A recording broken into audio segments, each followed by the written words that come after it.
이르시되 나의 영이 영원히 사람과 함께 하지 아니하리니 이는 그들이 육신이 됨이라. 그러나 그들의 날은 120년이 되리라 하시니라. 당시에 땅에는 네피림이 있었고 그 위에도 하나님의 아들들이 사람의 딸들에게로 들어와 자식을 낳았으니 그들은 용사라 고대 명성 있는 사람이었더라. 아멘. 예, 먼저 좀 이걸 정리할까요? 지금 그 교황이 오셔가지고 한 번 정도 좀 정리를 해야 될 것 같은데요. 우리 국민들이 굉장히 좀 환호하고 계시고 좀 정신을 못 차리는 것 같아요. 제가 보기에는. 우리 국민의 영적 수준이라 할까요?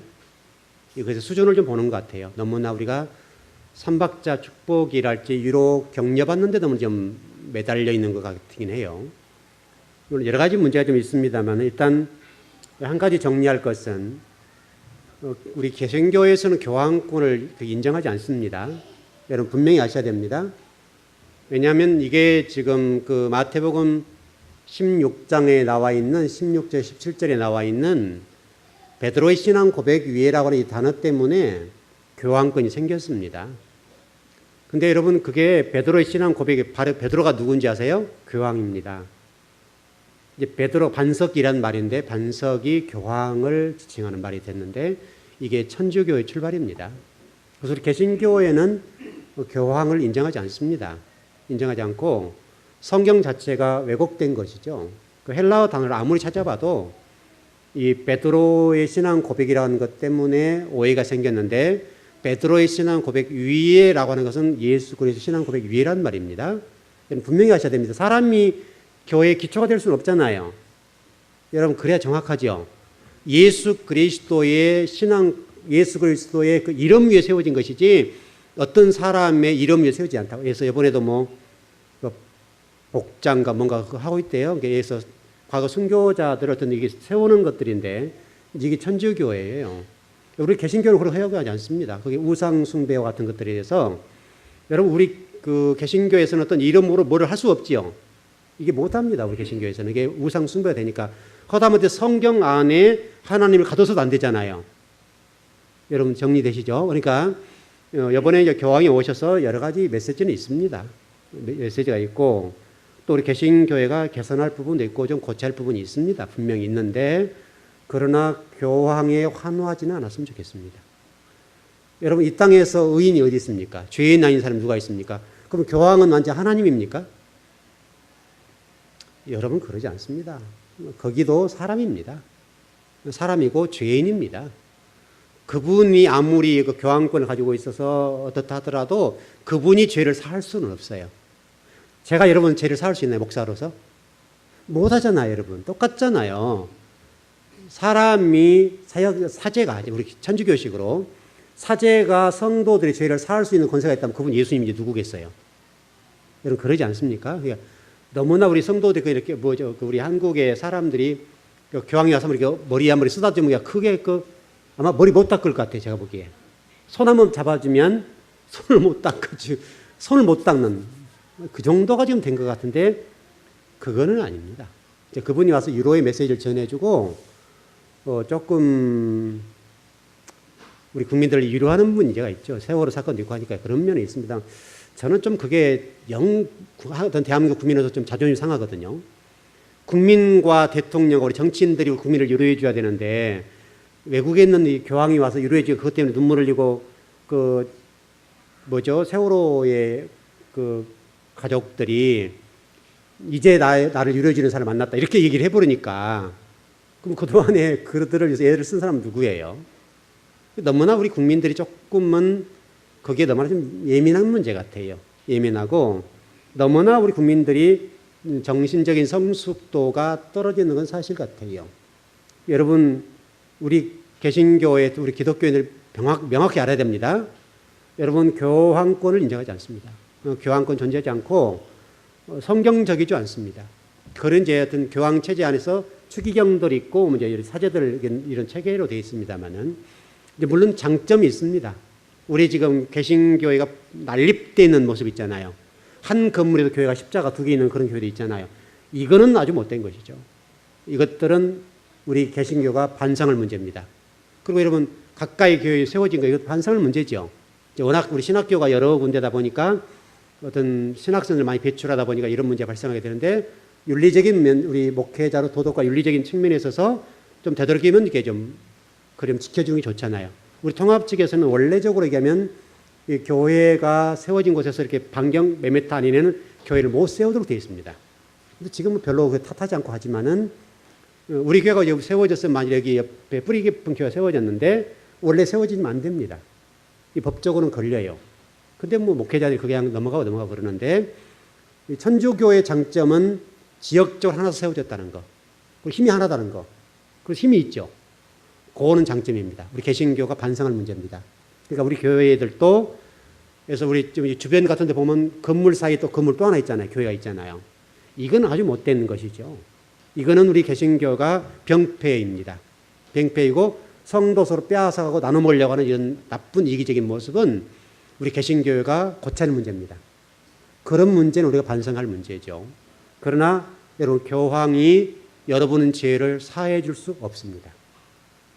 뭐 신부도 똑같고요. 뭐 고해성사나 이런 것들이, 여러분들이 저한테 와서 고해성사하면 제가 죄를 사하노라 됩니까?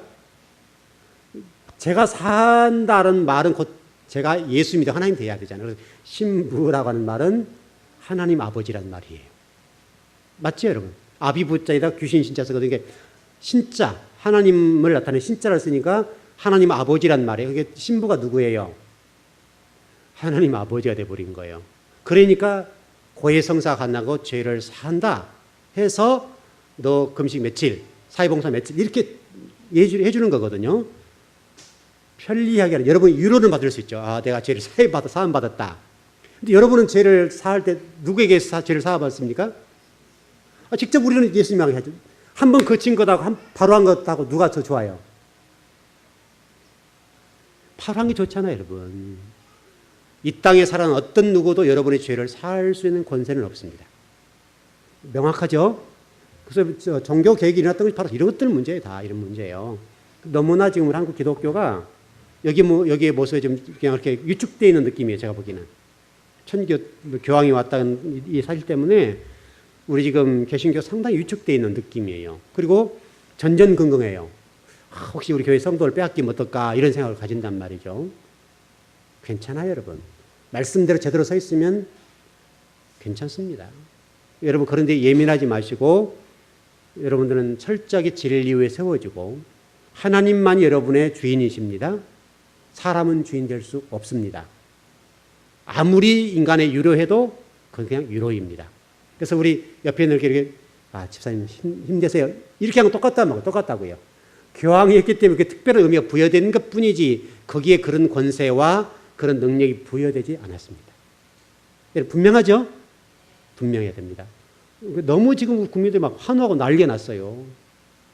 뭐 대통령에 나서서 막 그냥 환호하니까 굉장한 지금 뉴스거리가 되게 되고, 뭐 어제 무슨 시복식인가 어제 했죠.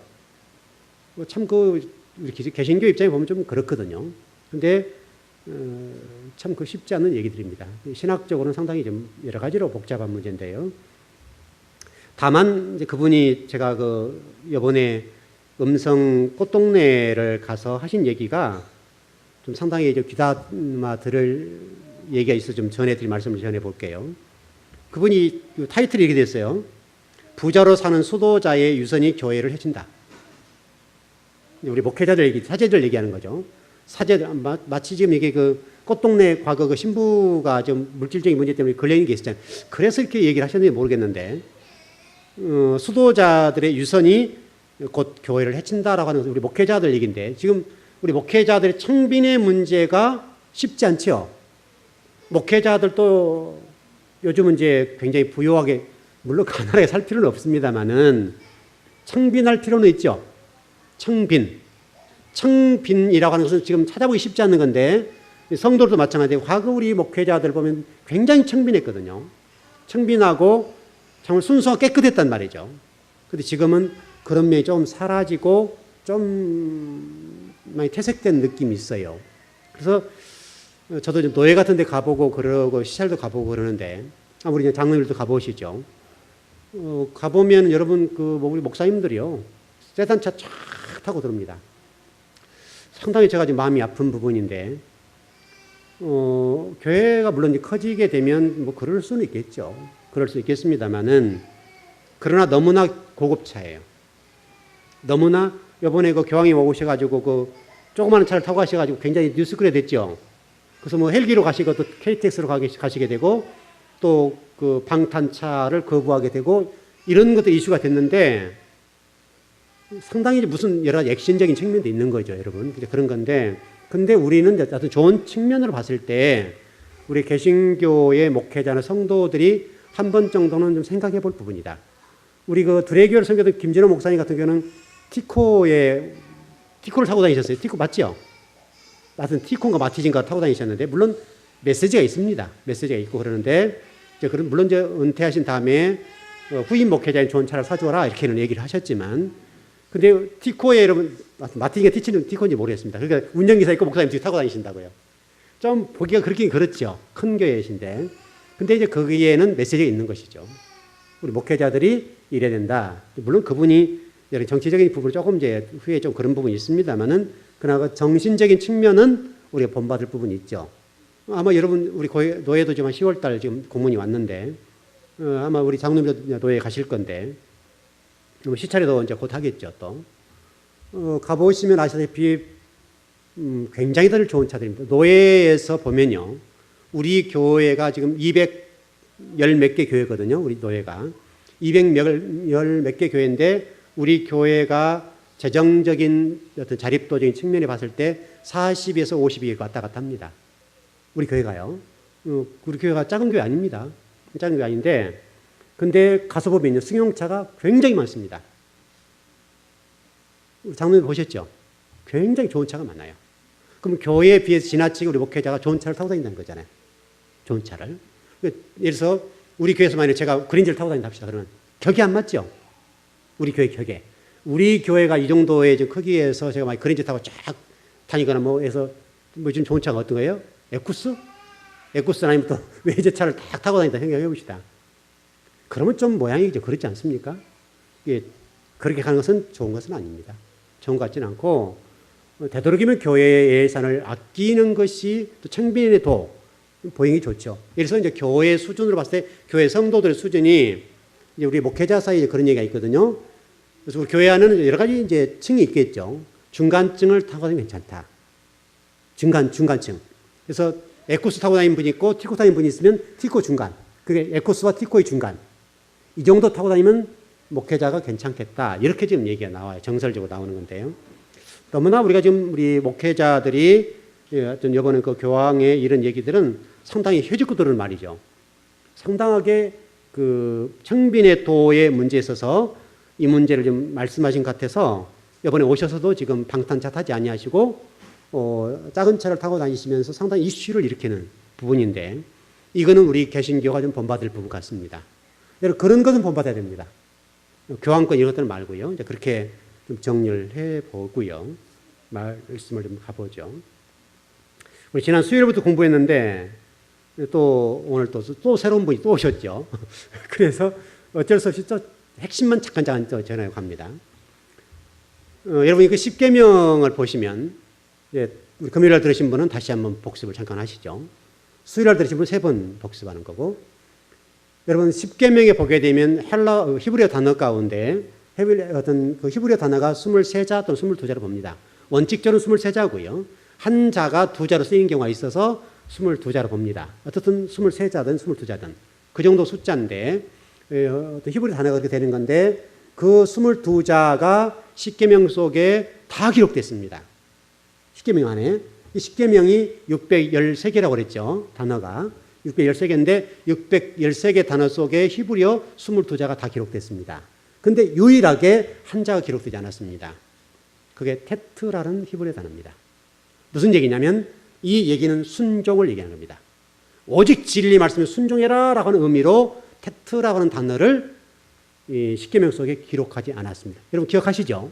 오늘 처음 들으신 분들은 십계명에서 하나님이 그렇게 순종이 제사보다 낫다라고 하는 것을 말씀하셨고, 또 지금 계속 우리의 진리에 관한 순종을 요구하시는 건데, 왜 하나님에게 순종을 요구하신가를 보게 되면 그렇게 됐다.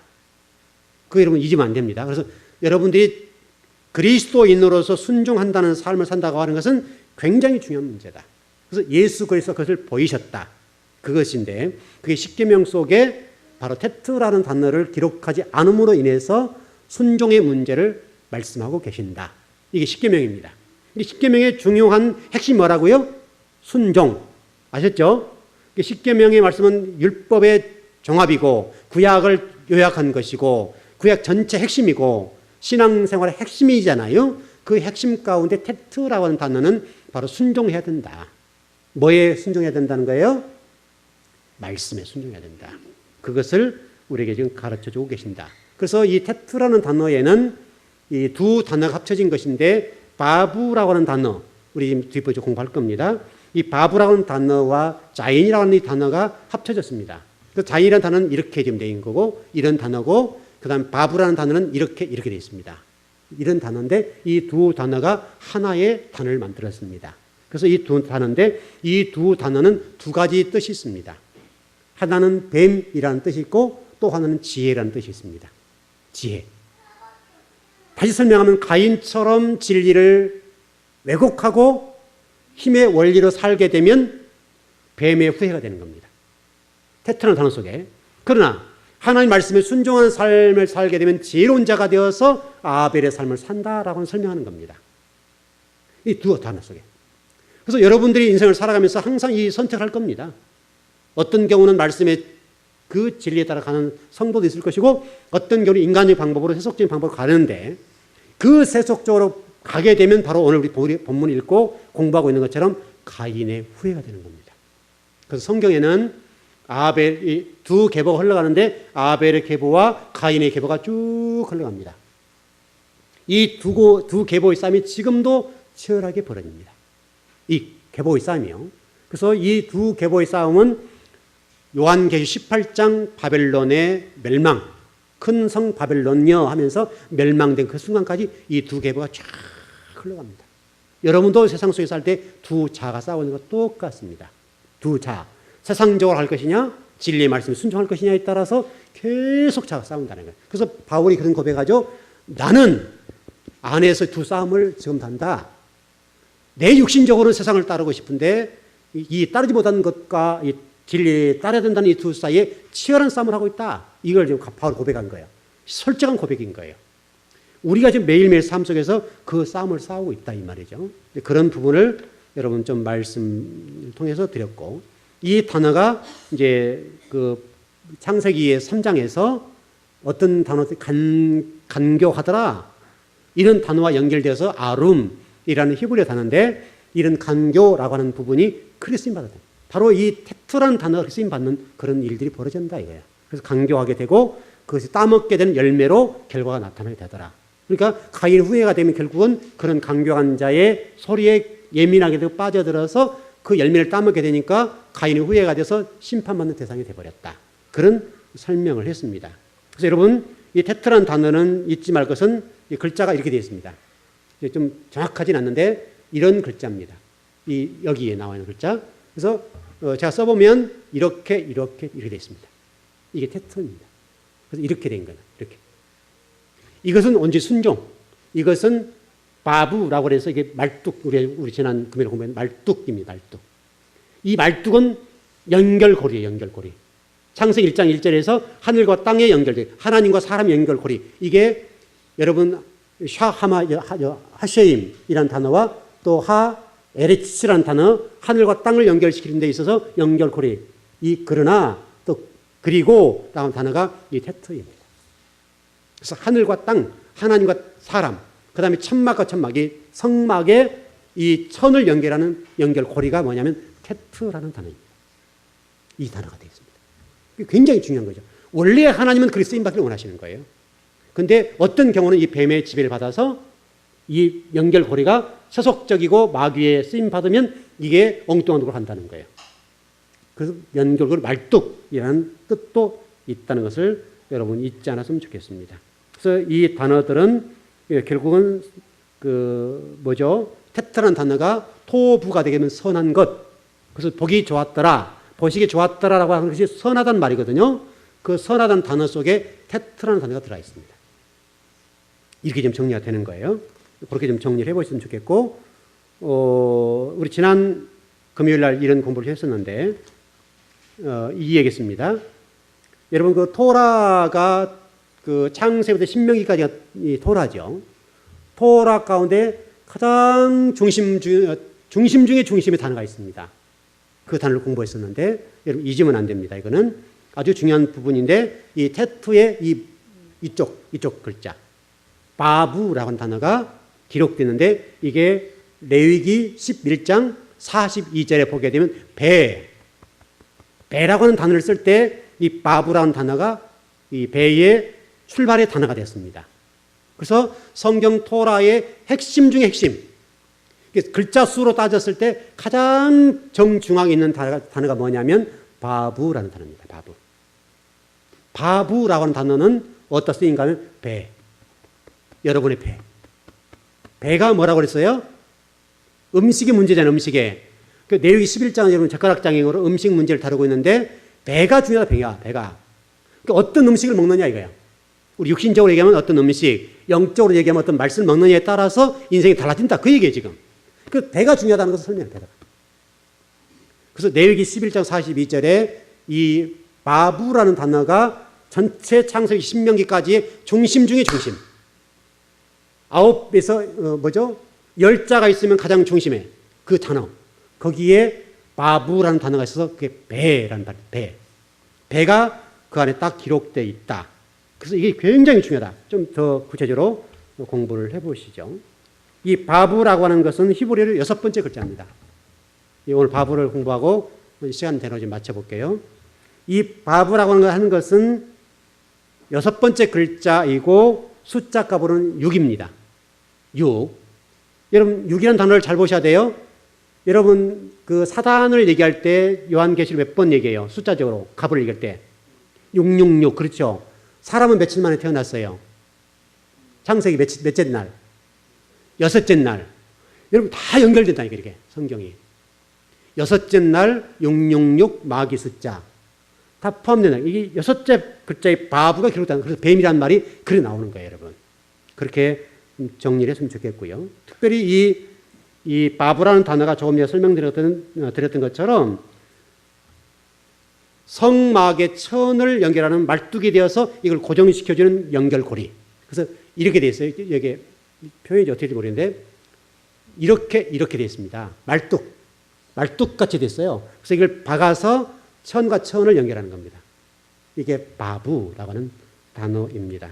이게 접속사, 연결고리 그런 뜻을 가지고 있습니다. 그래서 창세기 1장 1절에도 조금 전에 말씀드렸던 것처럼 하 샤마임 또 하 에레츠라는 단어를 중간 속에 베트라는 단어가 있어요. 베트. 바부니까 V 발음이잖아요. 비읍 발음이잖아요. 그래서 베트라는 단어인데 베트라는 단어가 바로 이 하늘과 땅, 하나님과 사람을 연결시키는 연결고리. 여기에 지금 뭐가 서 있냐 이게. 자, 그래서 제가 금요일에 이렇게 말씀드렸어요. 이 강단에서 어떻게 가르칠 것이냐. 여기 따라 여러분 인생이 달라진다. 신앙이 달라집니다, 여러분. 그래서 그게 그렇게 중요하다. 또 여러분 성도와 성도 교제를 나눌 때도 내가 누구와 교제를 나누냐. 이게 굉장히 중요합니다. 여러분 성도는 분명히 끼리끼리 모이게 되어 있습니다. 성향이 비슷한 사람, 신앙의 수준이 비슷한 사람이 모이게 되어 있습니다. 그래서 여러분들이 어떤 신앙의 어떤 도움을 위해서 성도를 사귀실 때도 신앙이 좋은 건강한 성도와 사귀는 것은 아주 중요합니다. 굉장히 중요한 문제입니다. 그렇게 좀 정리를 했으면 좋겠고요. 여러분 잊지 마시고 바부라고 하는 것은 하늘과 땅을 연결시켜주는 신성한 고리 역할을 해주는 것이다. 이게 바부예요. 그러니까 이 연결시키는 고리 이걸 잘해야 된다. 그래서 여러분 제가 목사라고 하는 것을 설명을 드린 적이 있죠. 하나님 대신 여기 머리, 그 다음에 지체되는 성도, 그게 뭐가 있다고 그랬어요? 목이 있다, 목. 그래서 사람들이 자살할 때 목을 매잖아요. 이 목이 중요하다. 이 목이 잘못되면 성도 죽는 거예요. 여러분을 얼마든지 죽일 수가 있어요. 살릴 수가 있어요. 그게 목회자의 자리다. 그렇게 여러분 공부를 했던 적이 있습니다. 그래 좀 넘어가 보고요.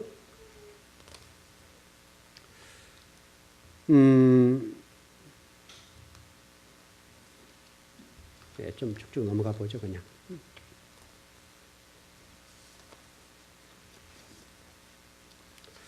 예, 조금 전에 다시 말씀드렸습니다만은 레위기 11장 42절을 여러분 잘 보셔야 됩니다. 우리 한번 찾아보시죠.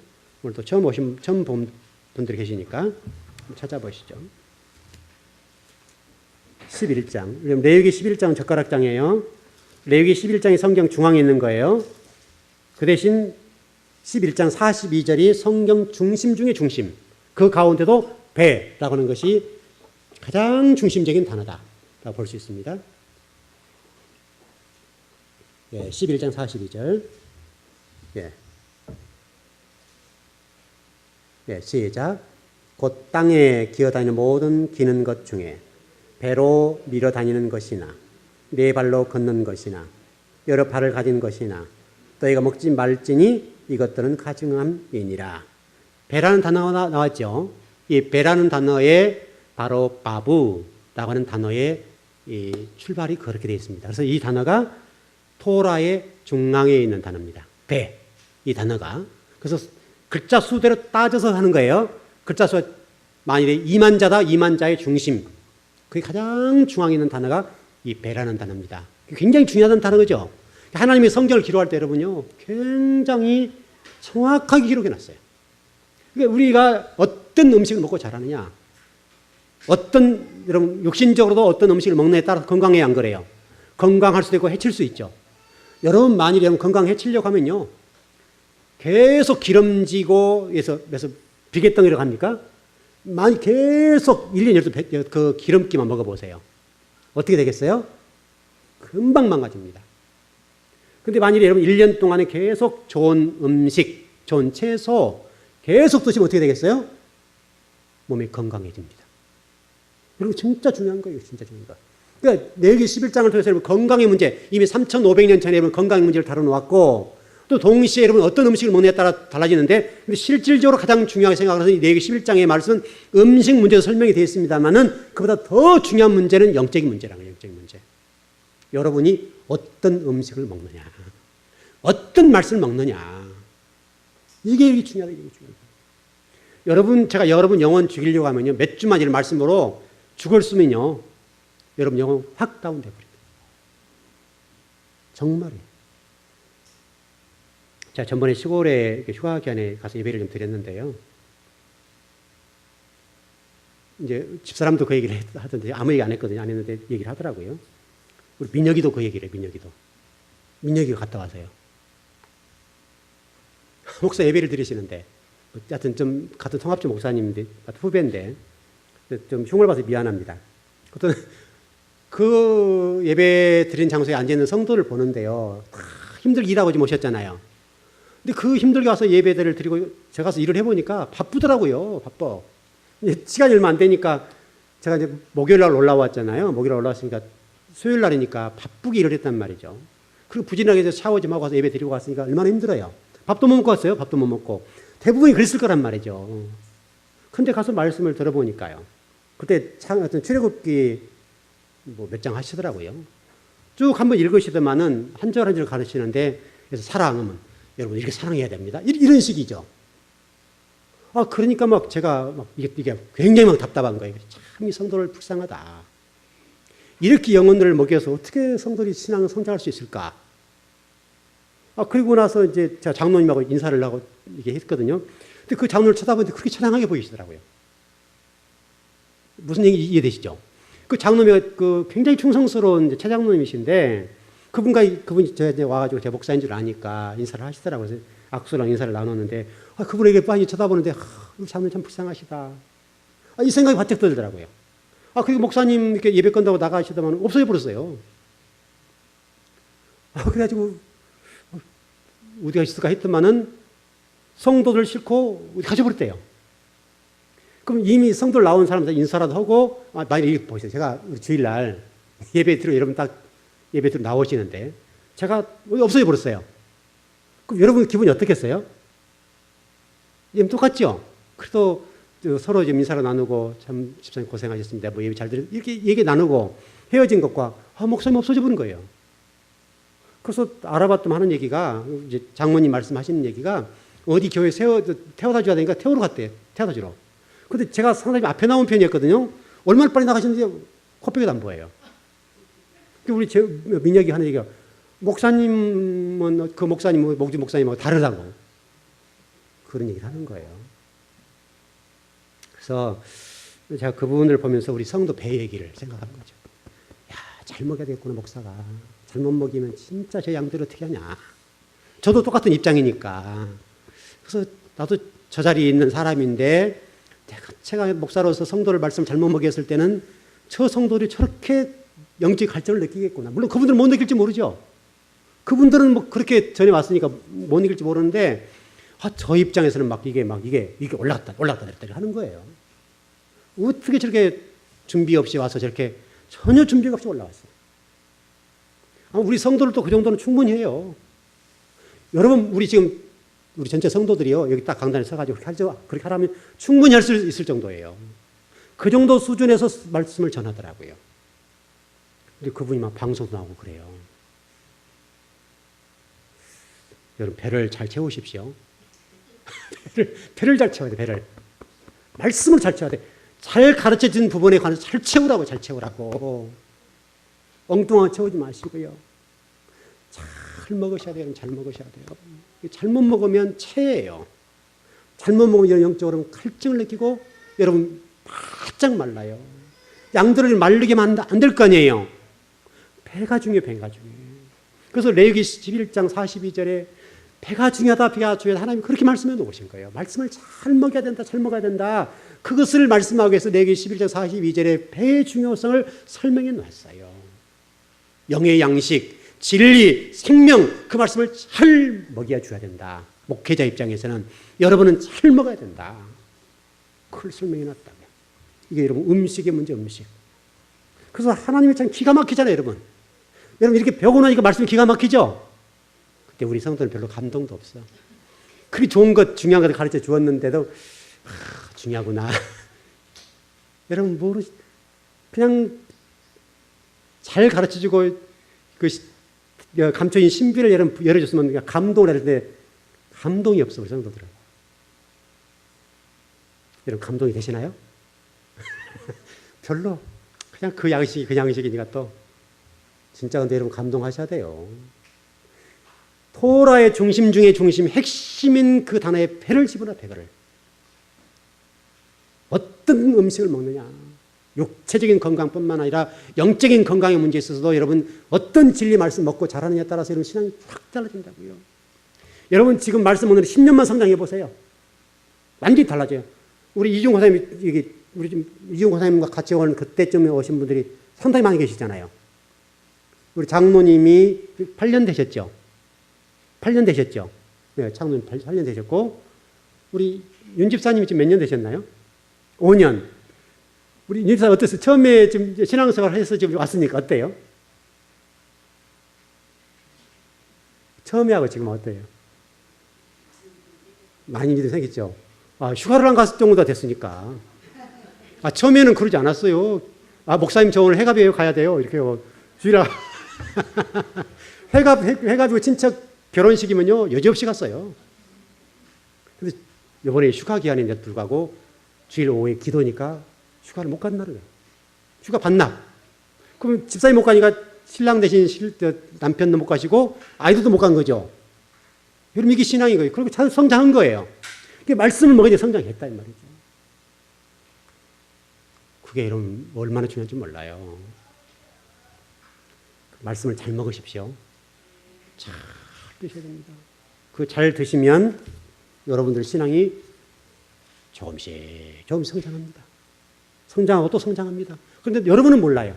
여러분이 그 토라의 중심에 배가 있다. 여러분 굉장히 중요합니다. 여러분들 전혀 감동도 없는데 다른 교회 성도들 물어보면요. 무슨 배가 있어? 모른다고요. 몰라. 하나님이 성경을 기록하실 때 그렇게 생각하시고 심사숙고하고 토라의 중심의 배를 기록해 놓으셨다고요. 얼마나 기가 막히냐고 이게 하나님 성경 기록하시는 것이. 그래서 여러분 레위기 11장은 성경 중심이고 토라 중심인데 42절에 배라고 하는 단어 속에 토라의 중심 중에 중심의 배의 중요성, 말씀이 중요하다라고 하는 것을 지금 기록해 놨습니다. 말씀 잘 먹어야 돼요. 그렇게 좀 넘어갑시다. 그리고 이제 지난 금요일 날 공부했던 건데 레위기 11장 3절을 한번 보시죠. 11장 3절.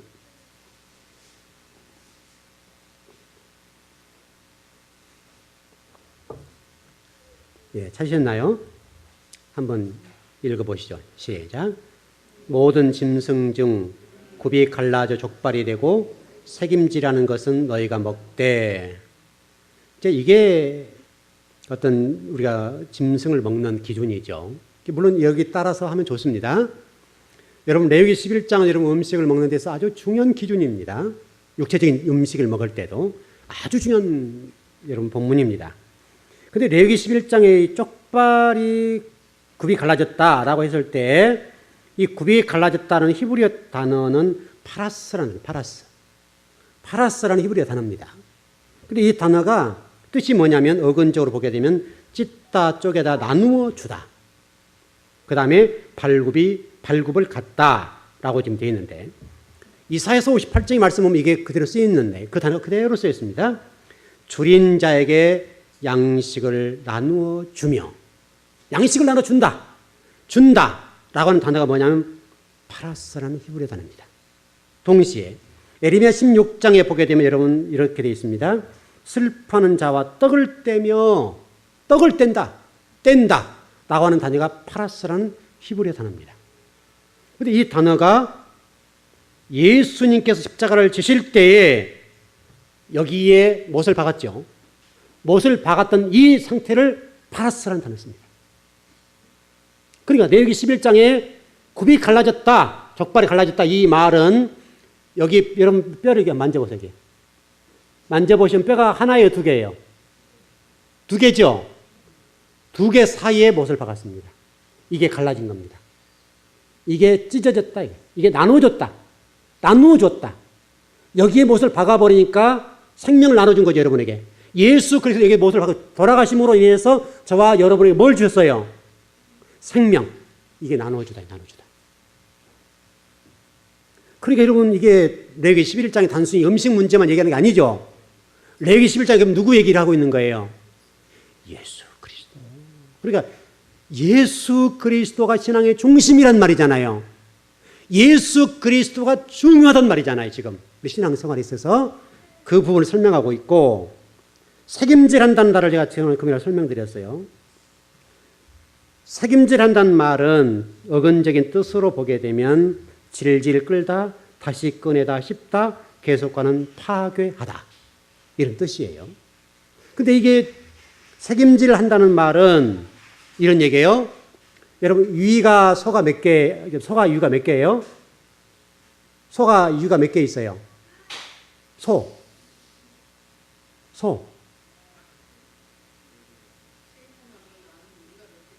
유가 몇 개인지 물으세요. 우리 장로님 말씀하셨어요. 유가 4개입니다. 유가 4개예요. 여러분 여기 시장 같은 데 가보면 천엽비라고 하는 게 있죠? 그게 유예요. 유가 다 달라요. 모양이 다 달라요. 안에 성질이 다 달라요. 왜냐면 풀을 먹거나 즙을 먹으면 여기서는 이걸 분해해 줘야 되죠. 그런 역할이 있기 때문에 4개의 유가 다 달라요. 다 다르는데 거기에 따라서 이게 유가 돼 있단 말이죠. 근데 이게 대책임질 할 때 소는 여러분 대책임질 해야 안 해요? 대책임질 하죠. 이게 굉장히 중요한 거예요. 다시 설명하면 이 지금 책임질한다라는 히브리어 단어에서 씹다라고 하는 말이 되고 다시 꺼내다 파괴하다라는 말이 파괴하다는 말을 적용시키 뭐냐면 여러분의 자아를 철저하게 죽여야 된다. 책임질한다는 표현의 말씀을 꺼내어서 다시 이렇게 되책임질하는 건데 나를 파괴하는 거예요. 나의 자아를 죽이는 거예요. 여러분 우리 성질 죽어요, 안 죽어요? 징그럽게 안 죽죠? 이게 다 숨었다가 확 올라오죠, 이거. 죽었나 싶으면 또 올라오고, 죽었나 싶으면 올라오고, 그래, 안 그래요? 제가 꾸중물 얘기했어요. 사투리 같은데, 꾸중물은. 꾸중물은 말 알아듣지요? 하여튼 제가 잘 표준말을 잘 모르니까. 사투리인데 제가 어렸을 때 저는 참 그런 일을 많이 했거든요. 이게 그 밥 먹고 남는 거, 쌀 씻고 남는 뜬물들 거기를 가만히 놔두면요. 한나절 놔두면 물이 쫙 가라앉아요. 그럼 위에가 맹물이 떠요. 그러면 이게 돼지줄을 줄 텐데 돼지를 주면 이게 나무 막대기로 휙 젖어요. 그럼 똑같아져 버려요. 그가 똑같은 거예요. 우리 성질머리가 그렇게 안 죽는 거예요. 어느 순간 숨었다가 팍 올라와 이게. 이게 내 자신을 부인한다는 게 그렇게 어려운 거예요, 여러분. 그래서 나를 파괴해야 돼, 파괴. 책임지란다는 말씀을 사용하고 나를 파괴해야 된다라고 하는 것을 설명한 거예요, 지금. 누구를 보고? 예수님을 보시고. 예수님 보세요, 여러분. 갈보리산 언덕을 올라가실 때 뺨을 맞고 침을 뱉고 야유하고 요가하고. 여러분 제일 힘든 게 뭔지 아세요? 내가 가장 정성스럽게 가르쳤던 그 제자가 나를 요구할 때. 아니 우리 성도가 성경을 저한테 몇 년 배웠어요. 근데 딱 돌아서면서 그 인간 내가 못 믿어. 이렇게 답시다. 그럼 목회자가 확 돌아요. 그때 이게 절망감 밀려오는 것이 확 다운돼. 내가 저 성도를 이렇게 애를 쏘했던 뭐가 있겠죠. 그때 성도만이 그런 얘기를 하고 딱 돌아섰다 이거예요. 그런 목회자가 5년 동안 수고한 것이 하루아침에 물거품이 확 되는 순간이에요. 온이 날아가고 인생에. 제 인생에 온이 날아갔다 생각해 보세요. 그 절망감은 말할 수가 없어요. 바로 그 얘기라니까 그 얘기. 그 얘기를 지금 하고 있어요. 여러분을 쪼개십시오. 파괴하십시오. 우리 성질 좀 표현을 거치게 해볼게요. 성질 머리를 죽이자고요. 쉽지 않아요. 저도 살아보니까 쉽지 않은 건 사실이에요. 그러나 죽이고 또 죽이고 또 죽이고 또 죽이고 또 죽이다 보면 조금씩 개선해 가는 것이죠. 그게 성화라고 하는 것이고 그게 거룩해져 가는 과정이 있는 거예요. 만약 우리 상처받는 분이 있다 합시다. 그 상처 10년 전에 상처 끄집어서 또 사용하고 또 끄집어 사용하면 그 발전하지 못해요. 못해요. 누군들 상처가 없겠습니까? 다 아파하는 부분이 있고 상처가 있지만 극복해내는 것이죠. 극복해내는 것이죠. 그걸 뛰어넘어야 되는 거예요. 제가 지금 국민들이 지금 교화할 때 좀 안타까운 그거예요, 여러분. 우리 국민 스스로가 왜 다른 사람을 위로하지 못하냐, 이게 다른 사람을 위로하지 못하냐. 왜 내가 위로받는 자가 돼야 되냐, 이거예요. 안타까운 그게 있어요. 그 교황 손 한번 잡아보려고 애를 쓰고 머리 한번 쓰다듬으면 환호를 하잖아, 지금. 왜 우리 국민들이 나약할까? 내가 다른 사람을 위로하는 자가 되면 안 됩니까, 여러분? 여러분, 그런 거 아니에요? 왜 우리는 꼭 위로를 받아야 되고, 왜 나는 꼭 누군가 안아주어야 내가 되냐, 이 말이죠. 누군가의 안김을 당해야 내가 왜 상처가 치유되냐, 이 말이죠. 여러분이 다른 사람을 안아주세요. 다른 사람 좀 이렇게 격려해주고 등을 두드려줄 수 있는 그런 사람을 성장해야 될 거 아니에요, 우리가. 언제까지 숟가락 떠넣어줘야 돼요, 언제까지. 언제까지 이렇게 안아줘야 돼요. 아, 고생했어. 힘들지. 언제까지 이렇게 해야 되냐, 이 말이죠. 왜 이러면 전들 그런 아픔이 없겠습니까, 여러분? 그러나 극복하는 거예요. 여러분도 극복하셔야 돼요. 여러분이 누군가의 위로받고 격려받는 그 위치에 서지 마시고, 여러분도 누군가를 격려하고 다른 사람을 위로하고 여러분이 힘을 실어줄 수 있는 그 사람이 못 되냐, 이 말이죠. 우리 여러분, 주님은 그걸 원하신 거 아닙니까, 여러분에게? 저에게? 우리 설교도 그렇고, 우리 교회 설교도 그렇고,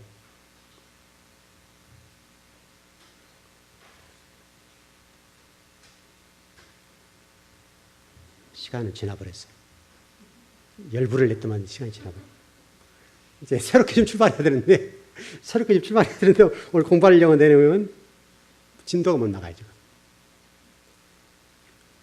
자, 결론 정리합시다. 여러분, 배의 중요성을 깨달으십시오. 육체적으로 음식 잘 드셔야 됩니다. 아무 것이나 주워 먹으면 안 됩니다, 여러분. 아무 것이나. 막 먹으면 안 돼요.